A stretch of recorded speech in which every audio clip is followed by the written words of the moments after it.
Magandang araw pong muli sa inyo mga kaibigan at mga kapatid. Sa sandali pong ito ay aalayan ko naman kayo ng tula na gawin naman nating medyo comedy ang dating para hindi naman po kayo nagsasawa sa mga tula na ginagawa ko. Ayan po. Ito po ang aking tula na iniaalay po sa inyo. Ang pamagat po nito, Albularyo versus Doktor.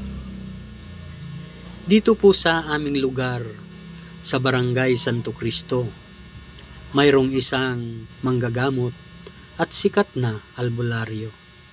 Pangalan niya ay ipagtanong kung hindi ka taga rito sa kahit na isang paslit, tiyak na sayo'y ituturo. Hindi naman matalino, ngunit ito'y isang tuso, ikaw ay mabibintihan, hindi ka makakasingko. Sa harap ng bahay nito may malaking karatula. Ganito ang nakasulat kung marunong kang bumasa. Mangkanor ang inyong lingkod, albularyong dalubhasa, kahit anong uring sakit ay gagaling kapag daka. Kung ikaw ay mapagaling, 500 ang singil niya, kung hindi niya mapagaling, 1,000 ang bibigay niya. Ngunit minsan isang araw sa harapan ni Mangkanor, mayroong isang napadaan, ito pala'y isang doktor.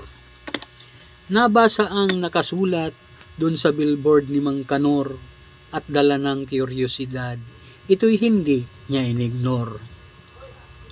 Nais niyang masubukan si Mangkanor ba ay sureball, siya kaya ay totoo o isa lang mambubudol. At ang doktor ay pumasok doon sa bahay ni Mangkanor. Agad siyang sinalubong at nagtanong ang kwak doktor. Ano ba ang problema mo? Baka ako'y makatulong. Panlasa raw niya'y nawala. Yun ang sakit nitong doktor. Dila raw niya ay ilabas. Yun ang utos ni Mangkanor.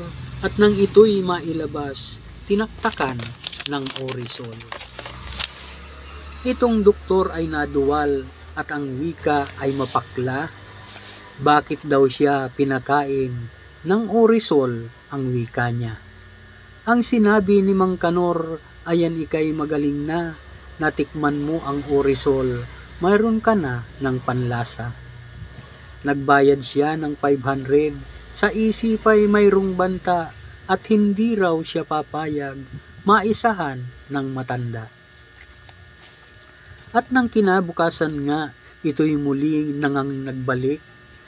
At ang tanong ni Mangkanor, mayroon pa bang ibang sakit? Wala raw siyang maalala, gunita niya ay nawaglit. At kinuha ni Mangkanor, orisol na nakasabit. Yang orisol na lamang ba, panlunas mo sa aking sakit? Ayan muling magaling na, alaala mo'y nagbalik. At pamuli itong doktor, nagbayad ng 500. At nang ito ay lumisan, may banta siya sa isipan. Hindi siya makapayag, isang doktor nagulangan, bukas raw ay babalik siya at di na maiisahan.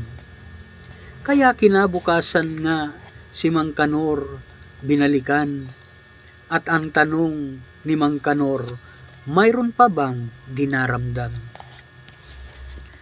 At ang doktor ay sumagot, lumabo raw kanyang mata, kaya siya'y nangangapa at wala raw siyang makita. At sinabi ni Mangkanor, sakit mo ay di ko kaya, heto ang iyong 1,000, ikaw ngayoy yumao na. Hindi ito 1,000, malinaw kong nakikita, ito'y 200 lamang, kulay berde ang kulay niya. Si Mangkanor ay natuwa, ito raw ay siyang himala, pagkat siya raw napagaling ni Mangkanor ng di sadya. Kaya ang 200 sa doktor ay kinuha niya, siningil ng 500, itong doktor na kawawa. Hindi na niya binalak pa, natalunin ang matanda, siya ay nabibentihan, hindi siya makalima.